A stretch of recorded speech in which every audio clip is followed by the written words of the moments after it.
तो हम लोग ह्यूमन बॉडी डेवलपमेंट पढ़ रहे थे, डेवलपमेंट ऑफ ह्यूमन बॉडी। उसी को कंटिन्यू करते हुए हम लोग पढ़ रहे थे पेलियो एंथ्रोपोलॉजी। इसी को हम लोग कंटिन्यू कर रहे थे, तो इसी को अब कंटिन्यू करते हैं। ये क्या कहती है पेलियो एंथ्रोपोलॉजी, क्या मतलब है इसका, इसमें क्या अध्ययन होता है, कैसे। हालांकि थोड़ा हम लोग पढ़ भी चुके हैं, लेकिन फिर भी paleo anthropology is the scientific study of human evaluation, यानी मनुष्य के विकास में उसका विकास कैसे हुआ, उसका अध्ययन कैसे किया जाए, तो ये पेलियो एंथ्रोपोलॉजी के अंतर्गत होता है।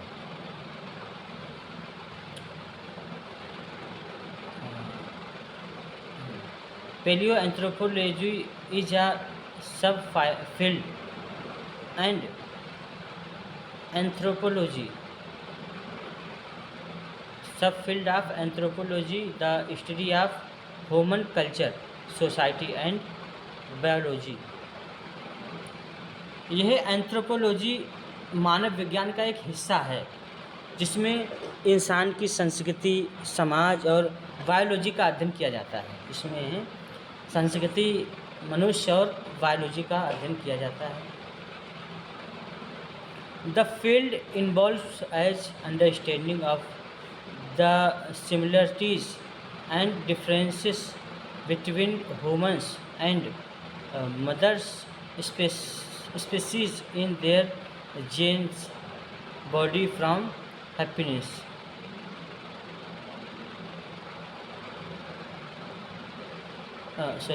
Body from physiology and behavior. इस क्षेत्र में इंसान और दूसरी प्रजातियों के बीच जीन्स, शरीर की बनावट, शरीर क्रिया विज्ञान, फिजियोलॉजी और व्यवहार में समानता और अंतर को समझा जा सकता है। क्या बता रहा है कि इस क्षेत्र में इंसान और दूसरी प्रजातियों के बीच उनके जीन्स को, शरीर की बनावट, शरीर की क्रिया यानी उसकी एनाटॉमी, फिजियोलॉजी और व्यवहार में समानता और अंतर को समझा जाता है। यानी कोई व्यक्ति व्यवहार कर रहा है तो उसमें समानता क्या है, उसमें अंतर क्या है, इन सब का अध्ययन किया जाता है। Paleo anthropology search for the roots of human physical traits and behaviour. Paleo anthropology इंसानी शारीरिक विशेषताओं और व्यवहार की जड़ों का पता लगाते हैं। तो इस एंथ्रोपोलॉजी में क्या करते हैं, पेलियो एंथ्रोपोलॉजी में इंसान के शरीर, उसकी विशेषताएं, व्यवहार, इन्हीं का पता लगाते हैं। They seek to discover how evolution has shaped of the potentialities, tendencies and limitations of all people.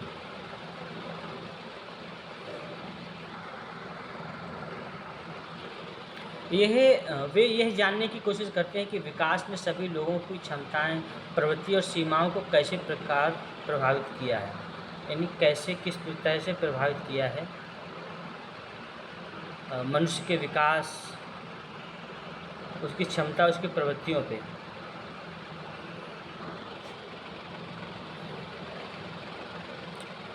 For many people paleo anthropology is an exciting scientific field because it investigates the origin over millions of years of the universal and defining traits of our species. कई लोगों के लिए paleo anthropology एक रोमांचक वैज्ञानिक क्षेत्र है, क्योंकि यह हमारी प्रजाति की उन खासियत की उत्पत्ति को जांच करता है जो लाखों सालों में विकसित हुई है। यानी जो मनुष्य है या कोई भी प्रजाति है, उसमें क्या विशेषताएं हैं, क्या खासियत है, उनको उजागर करने का काम पैलियो एंथ्रोपोलॉजी में होता है।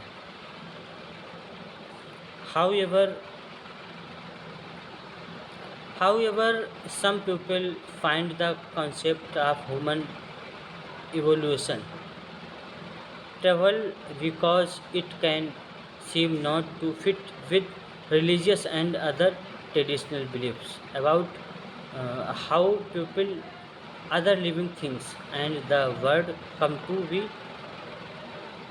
हालांकि कुछ लोगों को इंसानी विकास का विचार परेशान करने वाला लगता है, क्योंकि यह लोग दूसरे जीवों और दुनिया की उत्पत्ति के बारे में धार्मिक और अन्य पारंपरिक मान्यताओं के साथ मेल नहीं खाता है। तो जो धार्मिक मान्यताएं के साथ दुनिया को देखते हैं ऐसे निर्माण हुआ होता है, तो वो लोग इस पे सहमत नहीं होंगे। बाकी जो पढ़ते हैं वो जानते हैं, सब सहमत होंगे। नेवरदलेस, फिर भी many people have become to reconcile their beliefs with the scientific evidence। फिर भी कई लोगों ने अपनी मान्यताओं और वैज्ञानिक सबूतों के बीच तालमेल बिठा लिया है। कई ऐसे लोग हुए हैं जिन्होंने रिसर्चेस के माध्यम से ऐसा तालमेल बिठाया है।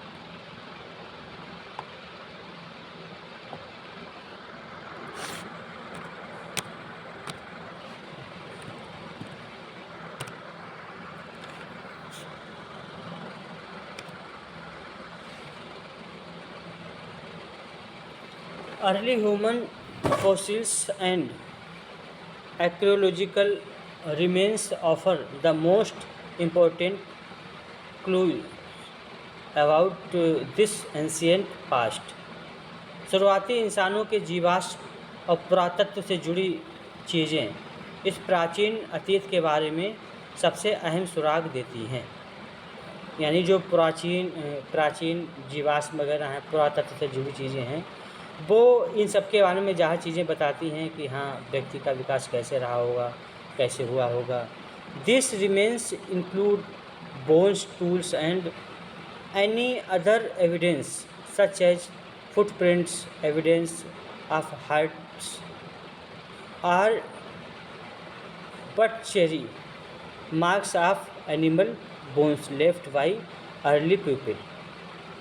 इन चीज़ों में हड्डियाँ, औजार और शुरुआती लोगों द्वारा छोड़े गए अन्य सबूत जैसे पैरों के निशान, चूल्हों के सबूत या जानवरों की हड्डियों पर मांस काटने के निशान, ये सारी चीज़ें शामिल हैं।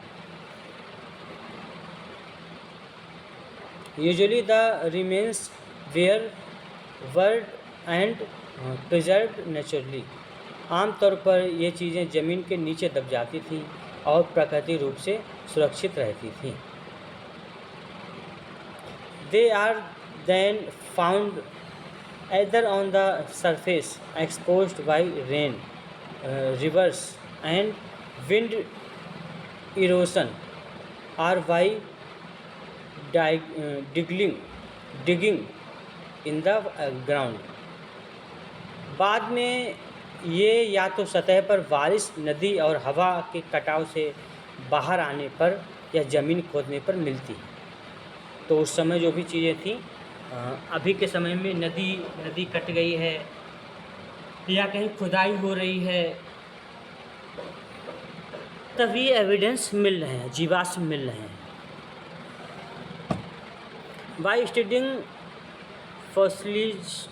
फॉसिलिज्ड bones, scientist learn about the physical appearance of early human and how it change. जीवाश्म बनी हड्डियों का अध्ययन करके वैज्ञानिक शुरुआती इंसान के शारीरिक रूप और उसमें आए बदलाव के बारे में जानते हैं। यानी हड्डी वगैरह का अध्ययन करके तो इंसान कैसे रहा होगा, शुरुआत में कैसे क्या था, उसमें कैसे कैसे बदलाव आए, इन सब के बारे में भी पता लगाया जा सकता है और पता लगाते हैं। Bone size, shape and marking left by muscles, they tell us how those predecessors predecessors move around held tools and how the size of their brains change over a long time. हड्डियों का आकार, बनावट और मांसपेशियों के निशान हमें बताते हैं कि हमारे पूर्वज कैसे चलते फिरते थे, औजार कैसे पकड़ते थे और लंबे समय में उनके दिमाग का आकार कैसे बदला। Archaeological evidence refers to the things early people made and the place where scientific find them. पुरातत्व से जुड़े सबूतों का मतलब है शुरुआती लोगों द्वारा बनाई गई चीज़ों और वे जगह जहाँ वैज्ञानिक उन्हें पाते हैं।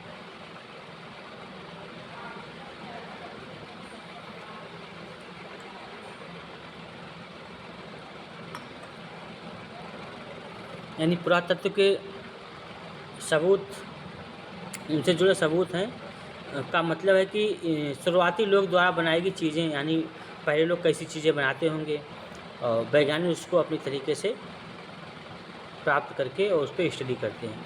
By studying this type of evidence archaeologist can understand how early humours made and use tools and live in their environments.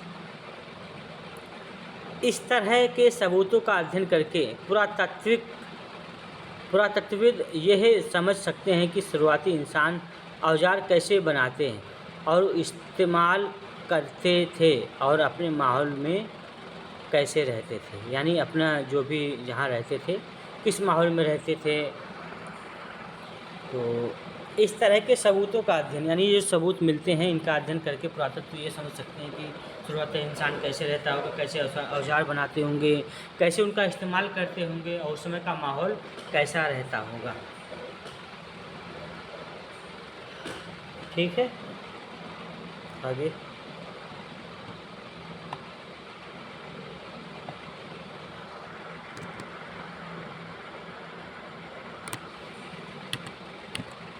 The process of evolution.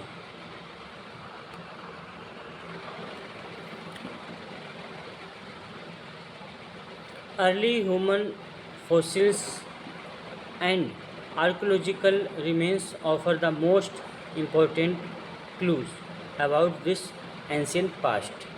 शुरुआती इंसान की जीवाश्म और पुरातत्व से जुड़ी चीज़ें इस प्राचीन अतीत के बारे में सबसे अहम सुराग यानी क्लू का काम कर रही हैं। These remains include bone, tools and any other evidence such as footprint, evidence of hearts or butchery marks of animal bones left by early people. इन चीज़ों में हड्डियाँ, औजार, शुरुआती लोगों द्वारा छोड़े गए कुछ दूसरे सबूत जैसे कि निशान हैं, चूल्हा है, चूल्हे के निशान हैं, जानवरों की हड्डियों पर मांस काटने के निशान, ये सारी चीज़ें बताई जाती हैं। Usually the remains were buried and preserve naturally. आम तौर पर ये चीज़ें ज़मीन के नीचे दब जाती थीं और कुदरती तौर पर सुरक्षित रहती थीं। क्या क्या चीज़ें? हड्डी हो गई, हथियार हो गए, जानवर की हड्डी से बने हथियार मिट्टी में दब जाती थी और सही रहती थी।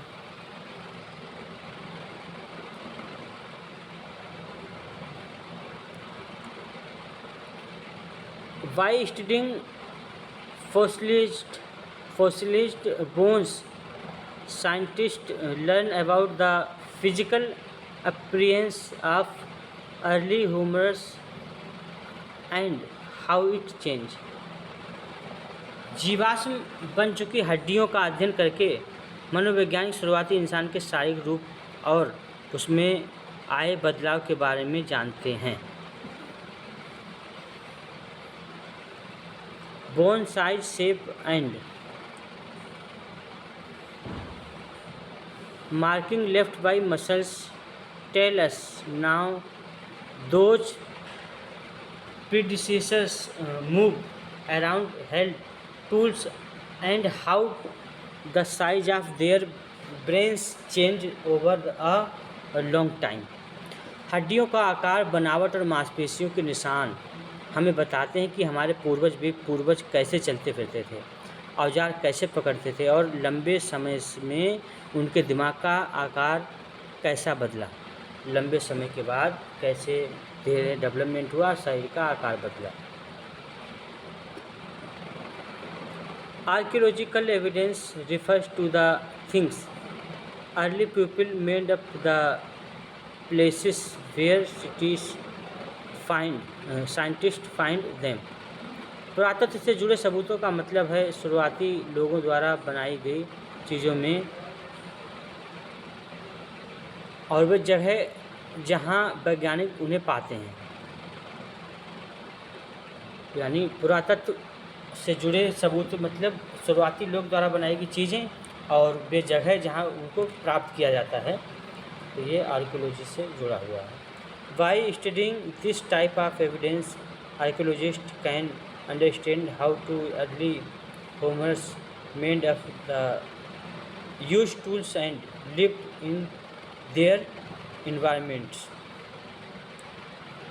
इस तरह के सबूतों का अध्ययन करके पुरातत्वविद यह समझ सकते हैं कि शुरुआती इंसान कैसे औजार बनाते और इस्तेमाल करते थे और अपने माहौल में कैसे रहते थे। यानी कैसे इस्तेमाल का हथियारों को बनाते थे, कैसे रहते रहे होंगे, इन सारी चीज़ों का पता लगाया जा सकता है। The process of evolution.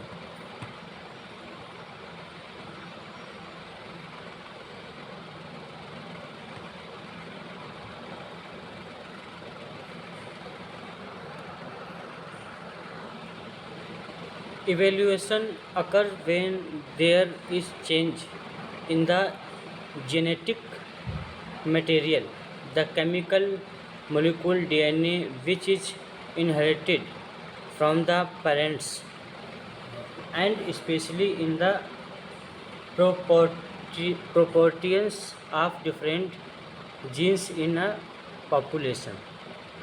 Evolution यानी विकास तब होता है जब जेनेटिक मटेरियल यानी डीएनए नाम का केमिकल मॉलिक्यूल्स जो माता पिता से मिलता है उसमें बदल जाता है और खासकर किसी आबादी में अलग अलग जीन्स के अनुपात में बदलाव होता है। Genes represent the segments of DNA that provide the chemical code for producing proteins. Genes DNA के वे हिस्से होते हैं जो प्रोटीन्स बनाने के लिए केमिकल कोड देते हैं। Information content in the DNA can change by a process known as mutation. DNA में मौजूद जानकारी म्यूटेशन नाम की प्रक्रिया से बदल सकती है। The way particular genes are expressed, that is how they influence the body or behavior of an organism can also change। खास जीन्स के काम करने का तरीका यानी वे किसी जीव के शरीर या व्यवहार पर कैसे असर डालते हैं ये भी बदल सकते हैं। Genes affect how to the body and behavior of an organism develop during its life, and this is why genetically inherited characteristics can influence the likelihood of an organism survival and reproduction। Genes इस बात पर असर डालते हैं कि किसी जीव का शरीर और व्यवहार उसके जीवन काल में कैसे विकसित होता है और इसीलिए आनुवंशिक रूप से मिले गुण किसी जीव के जीवित रहने और प्रजनन करने की संभावना पर असर डाल सकते हैं। यानी वह व्यक्ति कैसे जीवित रहेगा, कैसे उसकी आनुवंशिक प्रजनन कैसी रहेगी, इस पे भी असर डाल सकते हैं। Evolution does not change any single individual. Evolution किसी एक व्यक्ति को नहीं बदल सकता, विकास किसी एक व्यक्ति को नहीं बदल सकता। Instead it change the inherited means of growth and development that typify a population, a group of individuals of the same species living in a particular habitat। इसके बजाय यह विकास और वृद्धि के उन वंशानुगत तरीकों को बदलना है जो किसी आबादी, एक ही प्रजाति के जीवों का समूह जो किसी खास जगह पर रहते हैं उसकी पहचान होती है।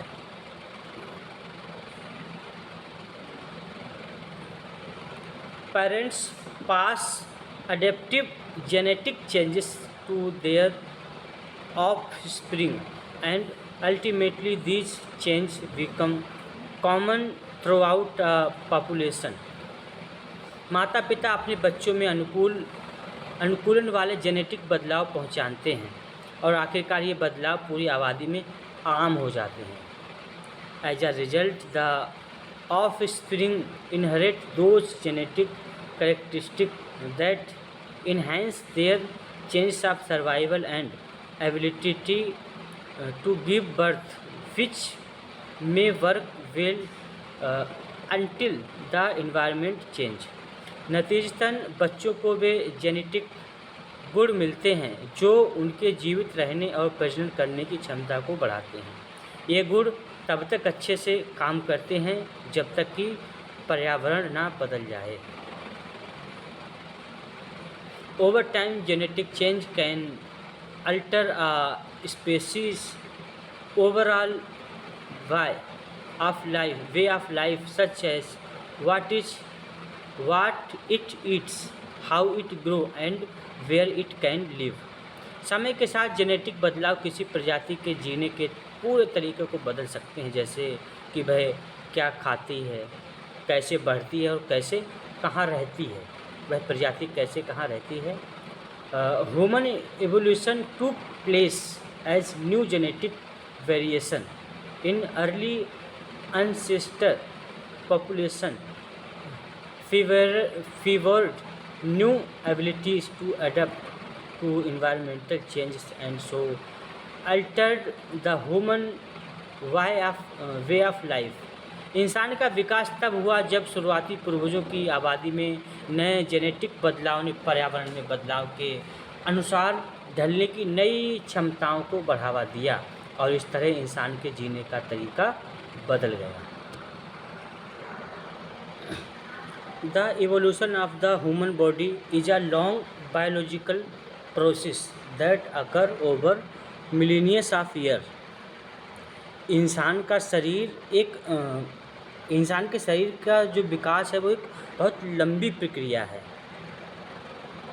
बायोलॉजिकल प्रक्रिया है जो लाखों सालों में हुई है। मतलब ये नहीं कि जैसे हम आज हैं एक दिन में आ गए, एक दिन में इतना बड़े होके आ गए, नहीं, ये हमारे लाखों सालों में हम लोगों ने ये प्रगति की है, तब आज हम यहाँ तक पहुँचे हैं। और साइंटिस्टों का ये भी कहना कि अभी भी हम लोग विकास की प्रक्रिया में ही चल रहे हैं। Modern humans Homo sapiens did not appear suddenly. जो आधुनिक इंसान हैं यह अचानक से ऐसा नहीं हुआ, अचानक से नहीं आए, हम धीरे धीरे हमारा विकास हुआ है तब जाके। The human body develop gradually through evolutionary change in anatomy, physiology, behavior, diet, environment and lifestyle।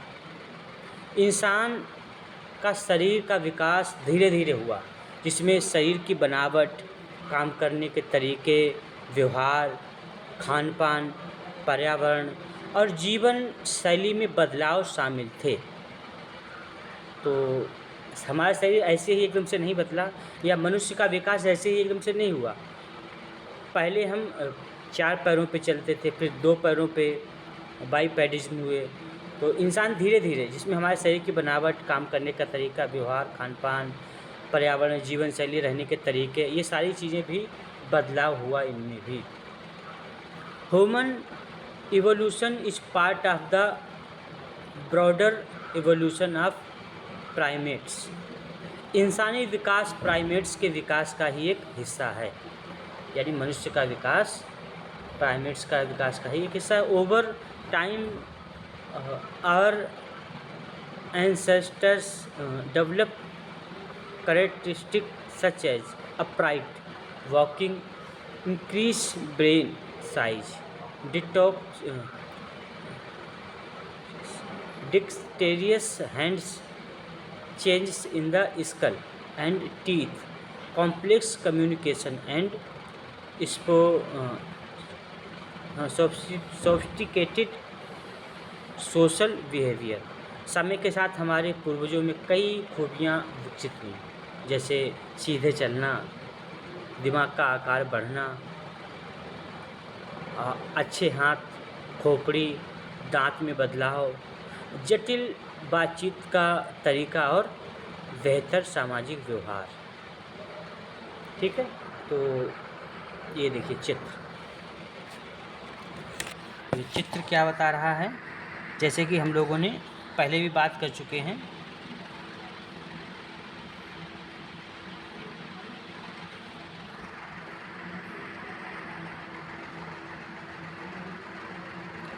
Australopithecus, Homo habilis, Homo sapiens.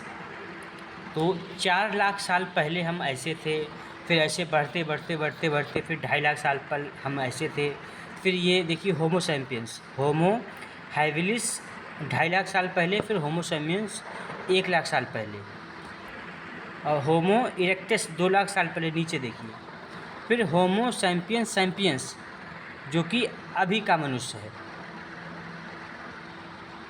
और सबसे पहले हम लोग कौन थे? सबसे पहले हम थे ऑस्ट्रेलोपिथेकस, फिर होमो हैबिलिस, फिर होमो इरेक्टस, होमो सैपियंस, अब हम हुए हैं होमो सैपियंस। देखिए पहले जो ऑस्ट्रेलोपिथेकस था वो कैसे चलता था, कैसे था, फिर होमो हैबिलिस कैसे चलता था, उसके सिर देखिए उसमें कैसे विकास हुआ, फिर होमो सैपियंस में कैसे विकास हुआ, और लास्ट में फिर होमो सैपियंस में कैसे विकास हुआ, ये देखिए।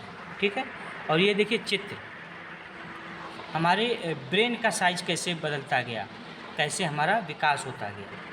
पहले देखिए हमारी खोपड़ी सामने से यदि देखेंगे तो इतनी ऊपर खोपड़ी उभरी हुई नहीं है, ठीक है, सामने से बैठी हुई है, जैसे हम बंदरों में देखते हैं, क्योंकि उन्हीं को हमारा पूर्वज माना जाता है।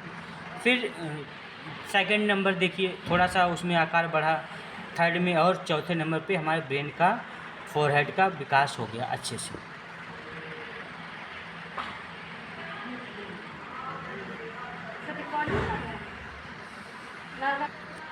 ये देखिए, ये सबसे पहले ये पहले नंबर पे है, ये क्या है? ऑस्ट्रेलोपिथेकस। ये देखिए कैसे इसमें खोपड़ी दिखाई गई है, कैसे थे, मतलब ये स्टेजेस बताई गई हैं कि ब्रेन कैसे था व्यक्ति का, धीरे धीरे उसका विकास हुआ, और होमो सैपियंस में जाके वजन में भी इसमें कमी आई, और ये देखिए इसके विकास हुआ, ये देखिए यहाँ पे भी दिखाया गया है, human evolution and brain size increases, brain का साइज कैसे बढ़ता चला गया। पहले देखिए ब्रेन का साइज बढ़ा हुआ नहीं है, फिर धीरे धीरे इंक्रीज हो गया। आर्डिपिथेकस, ऑस्ट्रेलोपिथेकस, होमो हैबिलिस, होमो इरेक्टस, होमो सैपियंस, धीरे धीरे ब्रेन का विकास होता चला गया। ये देखिए कैसे बाइपेडियम गेट हुआ, कैसे ये सारा विकास होता गया मिलियंस ऑफ ईयर्स, ये कई सालों में विकास हुआ। ये देखिए चित्र देखिए, पहला दूसरा तीसरा, देखिए कितना अंतर है, ये साइड से है, ये सामने से, फिर ये सामने से है मनुष्य का शरीर। ये देखिए ये चिंपैंजी आइडिपिथेकस, ऑस्ट्रियोपिथेकस, होमो इरेक्टस और फिर ये होमर।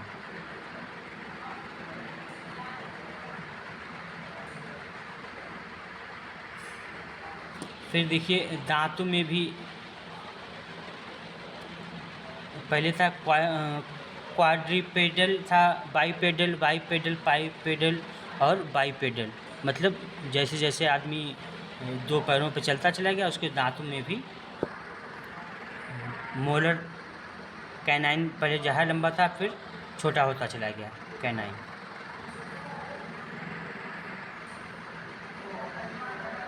फिर ये देखिए एर्बोरियल, फ्रीक्वेंट, सम, रेयर।